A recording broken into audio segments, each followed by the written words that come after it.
Okay, it is 2021 and it is Thanksgiving and we are going to bake pie. And this is our work surface. I don't like the color, but it works. And I'm right here, as you can see. And yeah, so anyway, the things that you need are, let's get this over here, some all-purpose flour for all purposes. And a wee bit of salt. This is sea salt. I think they put sea salt in all the packages now, because at some point it was from the sea, even if it's in the ground. And some measuring cups of various sizes, and a spare, and some little measuring spoons here, and a whisk. And we'll be starting off by making the crust. That's what should always be done first, is the crust. Okay, the first thing to do, oh yeah, you need a Pyrex. That's what I like to use. This is a 2.5 quart round, microwave safe. Little gizmo there. This is what I'll be putting the flour in. This bowl here, as you can see here, is to measure out the flour. Get it as close as possible. And I can put the flour back in the flour bag. As you can see, I took the liberty of animalizing the bag here. But one thing I want to do is kind of tap it and shave it off at exactly 1 cup so far. If you have some holes in it, you can tap some more on there. And you don't want to pack it, but you don't want to make. You want to make sure you have a full cup here. So then I will take that and dump it in there, and I'll do the second one. But what this is for is I save it for when I'm doing the rolling, because I'll need some flour at that point too. So 2 cups of flour. Like I said, now I can put this away. Plenty for rolling. Oh, my zipper was caught on the drawer. Next, what you'll need is 1/4 teaspoon of salt. Now I'm going to dump this over my cup deal here. Try to avoid a salt mess. So I can just dump it out of the cup when I'm ready. And I'm going to sprinkle it as evenly as possible. And then take a whisk like this one. Just kind of whisk it in a little bit. Don't want to get too crazy with it because salt is going to be a little heavier than the flour. So now this gets set aside, and we'll move on to the next deal. Okay, I have retrieved my cutting board. I have my flour right here that has been lightly salted, and I have salted butter here, and a nice sharp, great big knife. You'll be doing 2 of these, but I do 1 at a time because it is rather important that you're able to cut it without any mess.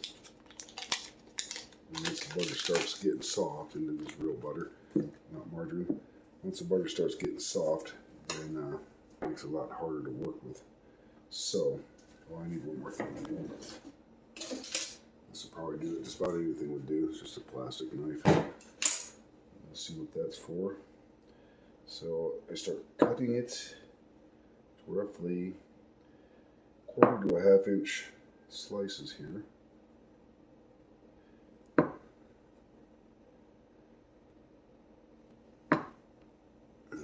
There, and then do the same thing this way.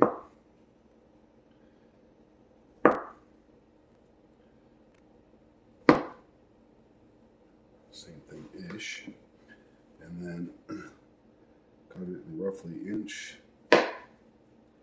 segments here. And then I take them and one at a time throw them in different positions in the flour.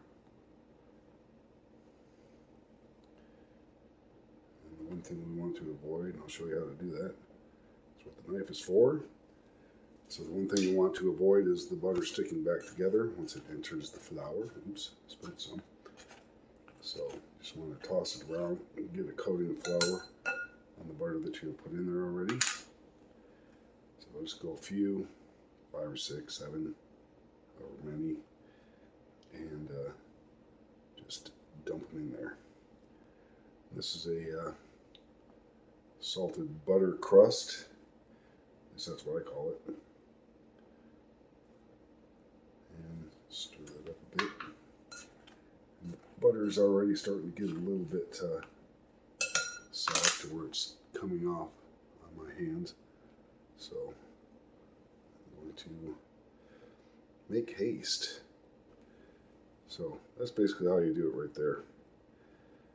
And you'll repeat this with a second stick of butter that is obviously still chilling in the fridge. So 2 sticks of butter, half cup butter sticks, and you're golden.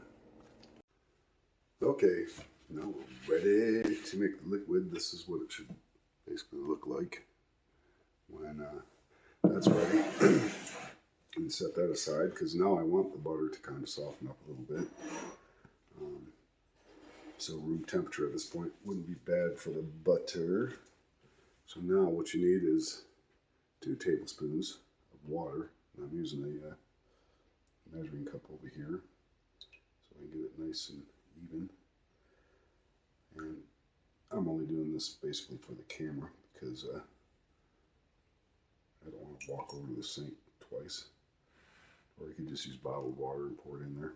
Whatever. Anyway, you need that. Oh, and I forgot something. You need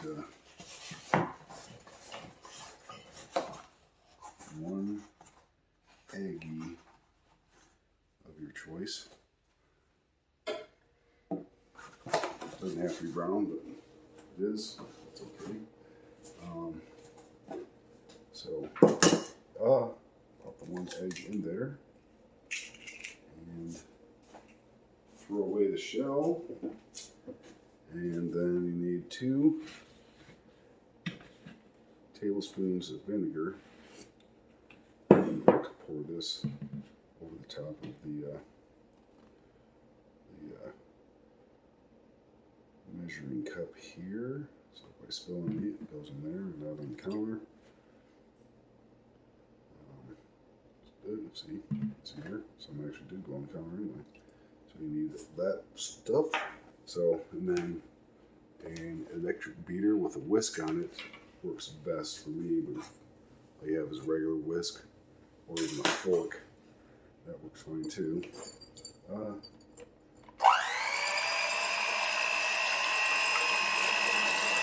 I just like to spin it. Probably nice even, a little froth on the top.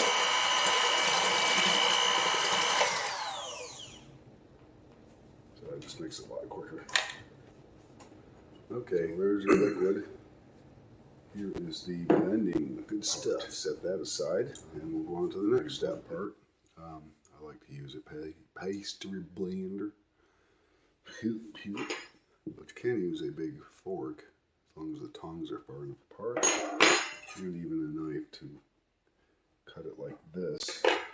And fork, you're going to want to push it up against the side like that. But for me, this works the best. And this is the reason I like Pyrex, because you use plastic, you're going to be scraping plastic into your crust.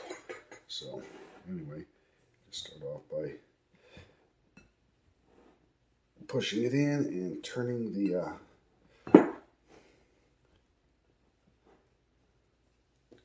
mixture as you go. And you need a little spare knife Doesn't have to be plastic, but just want to have something there to clean the tongs out, or the blades out. You want to keep on doing this until it becomes kind of like a granular texture. Everything is well blended. You can also take and see how the pieces are starting to get a little smaller. Your one of these I forgot to pull out. I like to scrape it off the sides over here. This, and get it in the middle. So get the basic idea. Clean out the blades. And set this down and continue on. Okay, here's what it basically needs to look like. A little close up there before we add the lid. If it starts clumping up as you're pushing the dealio down, just let it do that and then just cut it back into pieces with the knife. Now it's time for the liquid. And we're going to put it in there, and it doesn't seem like that much liquid would moisten all this, but that's what the salt is all about. It draws the liquid into the mixture. Keep on stirring it like this. It'll eventually draw into the whole thing. See, it's starting to clump up a little bit there. So, what you need to do now is we'll just let this sit because it's doing its thing as we speak. So, it's drawing the moisture in. About 2 good sized pieces of wax paper. Doesn't matter if we're exactly the same or perfect or whatever. And then you take the whole mixture, stuff off the bottom here. And you want to kind of hand knead it.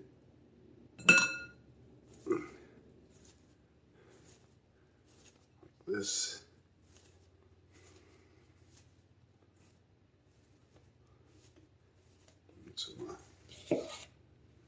That's the reason for one of the reasons for my extra flour over here. I want to coat it with flour. Don't want to use too much. You want to get it to the point where you can work it nicely. I'm trying to compact it down. So then the next part of it is make sure you have it as round as possible. And separate these two units here. Put this off over here. Separate these two units here. And then what you do is just start rolling it like this until I can start forming 2 separate balls here.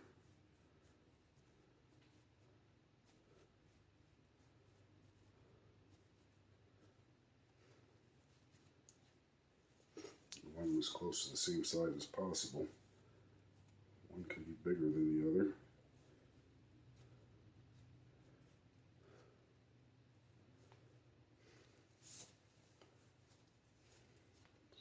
Right here.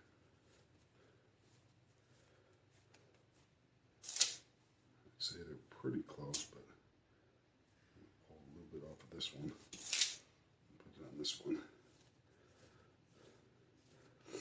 The bigger one can go in first in the pie tin. So, now what you want to do is you want to drop it on the wax paper in the center, if at all possible, and push it down into a disc looking unit there.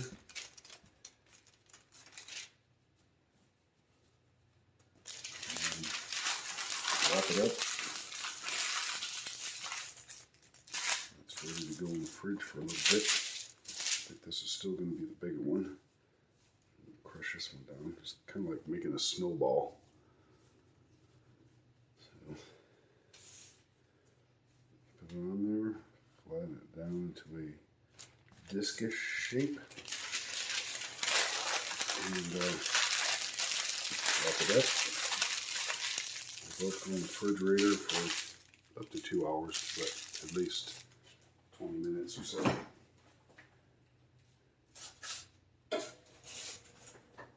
Which makes for easier rolling. You want to try to roll that out the way it is right now, because it'll be too soft. So anyway, that's it for the dough until we bring it back out again and roll it out. And so I'm drinking coffee too because it's time. So I'm going to clean up this and then we'll get on with the filling. Okay, I'm ready here with my cutting board. Got some apples.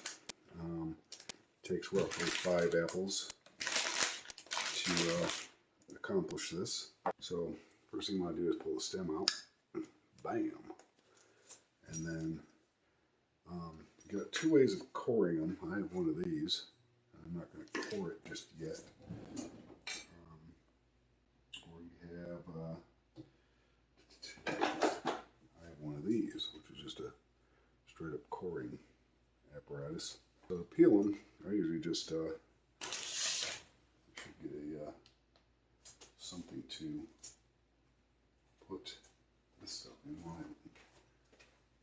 I haven't washed this yet, so I'll do it over this. I'm only going to do this once. There's no real science to it. I just do this number here. I start spinning it. And it can be labor intensive.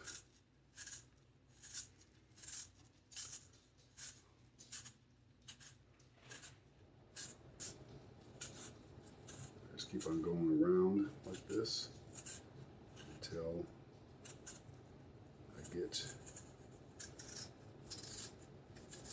the bottom of the apple. Sometimes these bruises here, they don't matter much.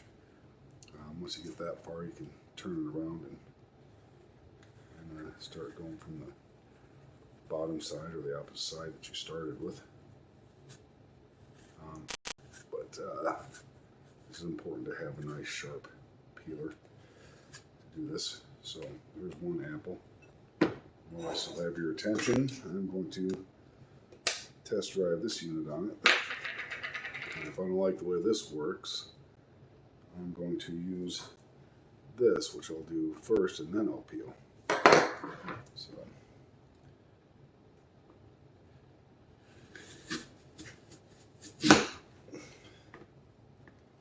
didn't do too bad. Yeah, so now I'll slice these a little smaller.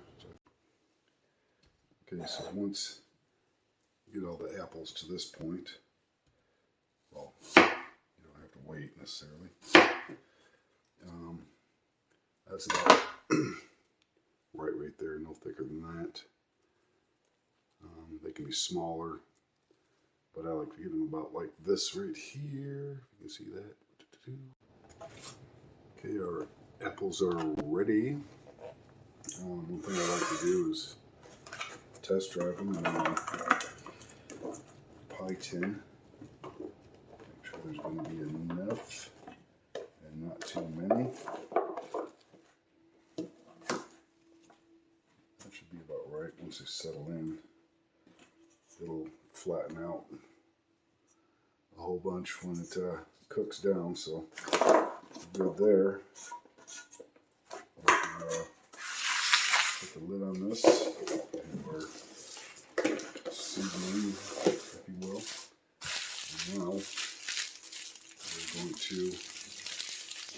these two out, and we'll get set up for that real quick. Okie dokie. We are back with wax paper. It is approximately the right size for what I need to do here, which is roll out a pie crust for the bottom. So I'm using the one that I'm assuming is bigger. Oops, let's do something to that first. So better to have, if you have two different sizes, to have a bigger one go in the bottom, because it actually takes up more space because it has to go in the edge and down in the bottom and over the edge to a certain extent. So we're going to use the one that we feel is bigger, and this is the tough part too. You get some flour on there. This makes a big mess too. So some flour on there and move it around. Doesn't matter how much. It actually does, but it doesn't have to be perfect. And then taking, can't see this process here, the rolling pin, get some flour in your hand and flour up the rolling pin. You'll have to repeat this process on occasions. And then get both hands floury like this. And this number here, what we're trying to do here is avoid the pie crust sticking bad to anything. So there it is. Put it in the center, and you start rolling it slowly. It takes patience to do this. You have to do it real slow like, but as fast as you can before it gets too warm. It starts wanting to stick to things. You just start in the center, roll your way out. If the pin starts sticking to the dough, you want to make sure that you renew the flour on the rolling pin. I try to do it at different angles, make sure it stays as round as possible.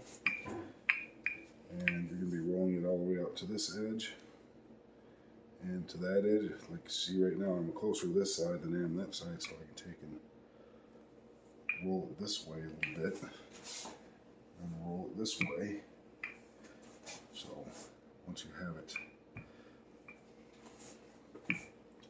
centered, you got to maintain the centeredness of it. By the way, this crust works for all pies, even what do you call it, pot pies. If you want to make chicken, or turkey, or beef pot pie, you can use this crust recipe. Okay, pretty much there. So, one good test, you take the pie tin, put it in the middle. If you have enough around all the edges, which like this is just barely enough. On either side, it's just barely enough, but it is enough. So I'm going to leave it at that. Next, the pie tin. If I hurry, I won't have to put it in the freezer. Keep it relatively cold. Non-stick. I use Baker's Joy. It seems to work the best. You can also take shortening and a paper towel or clean rag or whatever you got and rub it in there too. That works pretty good. But I'm going to put this on. Get this in view here. This on the pie tin.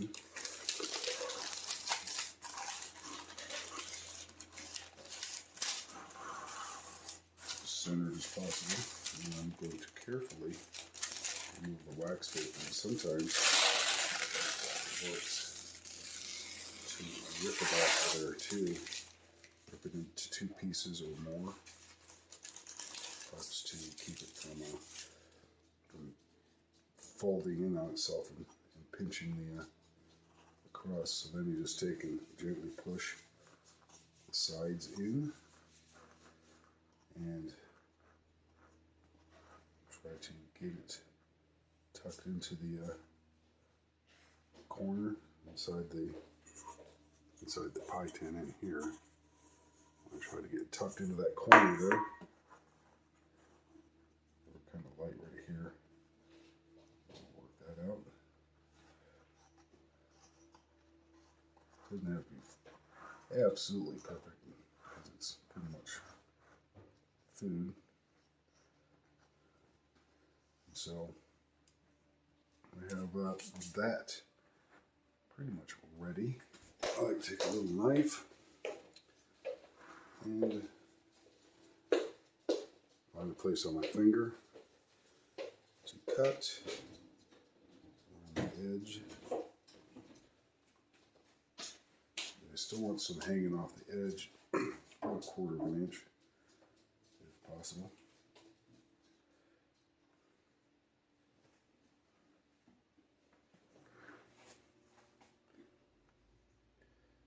If it isn't, it's no big deal. Okay, I finished the bottom crust. Now it is time to do this. I gotta clean up all this flour off of here so I can stick the next bit of what do you call it? Wax paper down. I'm going to add this right now, and then I'm going to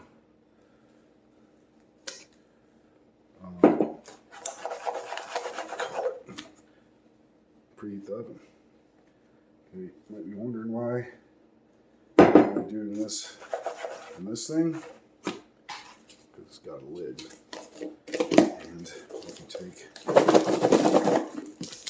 and shake it.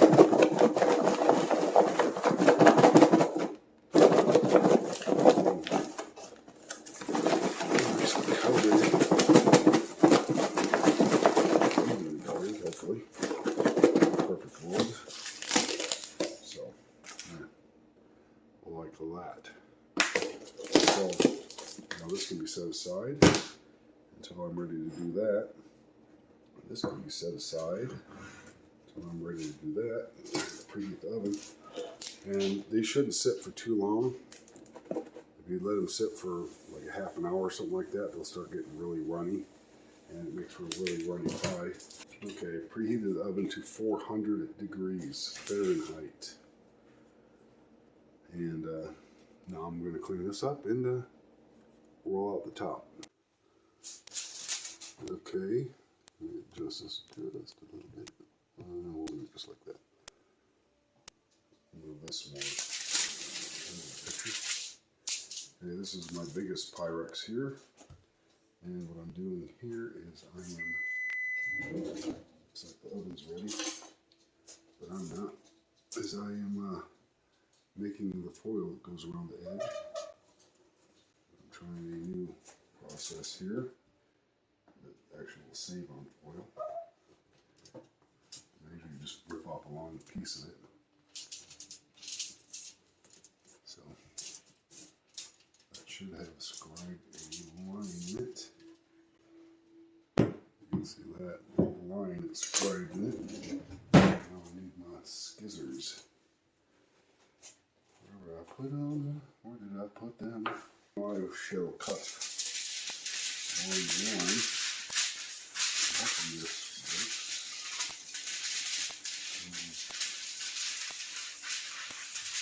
See, it doesn't have to be perfect.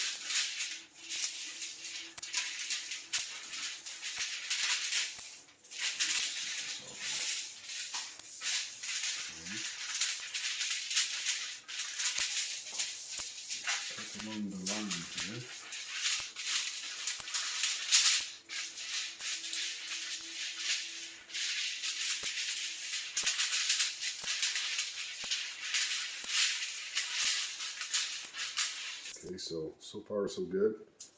Good to go. Now what I'm going to do is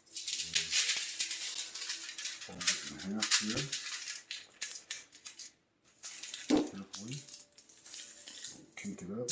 And I'm going to take one of the eggs here. I don't know which one. Maybe this one. I think we're about. And there will probably do it. Maybe this one instead might work even better. Yeah, this one looks like it'll work a lot better.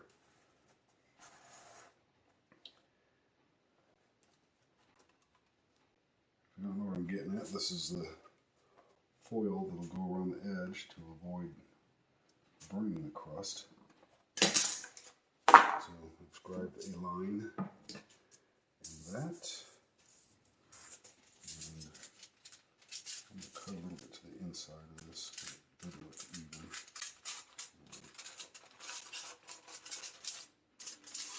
Go up here.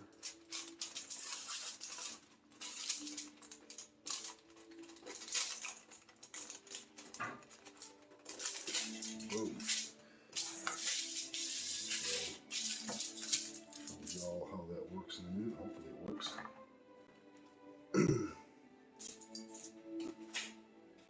This high crust, as long as that's bigger than the center hole, we're good to go. Alright. There's that. Now it's time to roll out the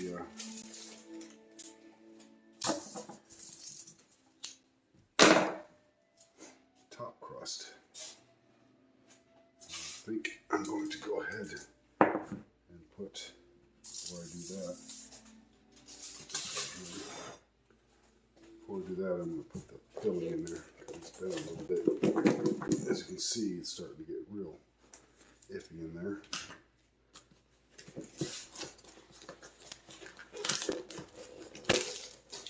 See how it liquefies? Don't want to get too much of that liquid in there. Mess things up a bunch. That's what I was trying to avoid, is that there. The longer you leave it like that, the worse it is.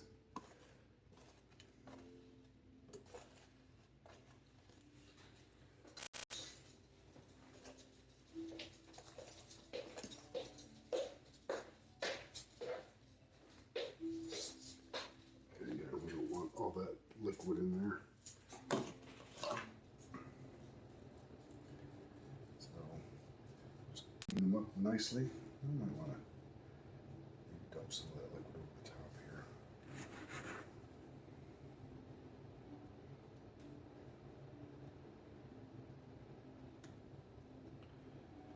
So, obviously this is a rather high mound here. Could be higher actually, but I don't want to get too crazy with it. Okay, now that I have the top on, I can start trimming this stuff here off, and I can peel my other crust underneath it, the bottom crust. So I'm going to cut it off kind of even with it, as even as possible.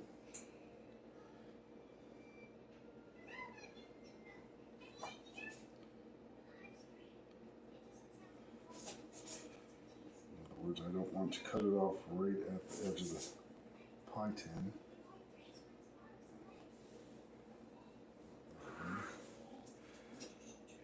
It doesn't have to be perfect, like I said, because it is food. Not win any appearance awards. Should look pretty good.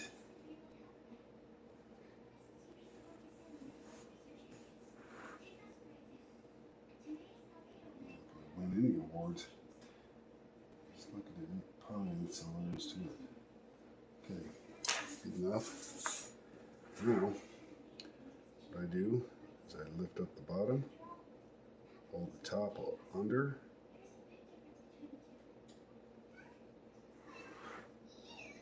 So, I don't know if you can see that, but this is the bottom, this is the top.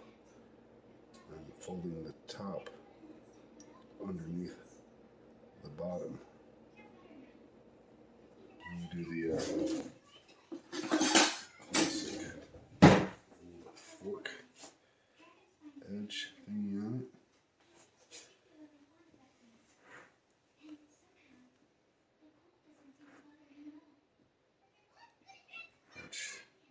These are just for appearances. It actually does help to cinch it up a little bit. There we go. Now all we need to do is put the vent slits in it, which once again don't have to be perfectly aligned. Just have to be in there. Classic vent slits. And now, test drive our robot Yours Alone.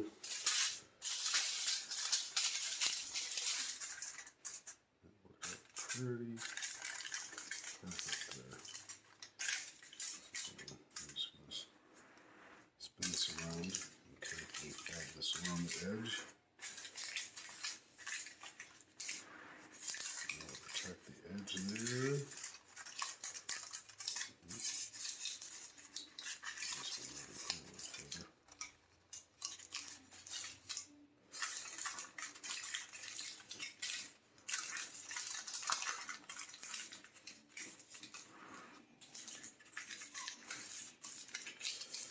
Here we have it ready to go in. So we're there. So I'm going to put it in the oven. Oven's preheated to 400 degrees. And I start at 70 minutes. And I won't even worry about it until there's juice bubbling out of the top of there. Cookie sheet to make sure it doesn't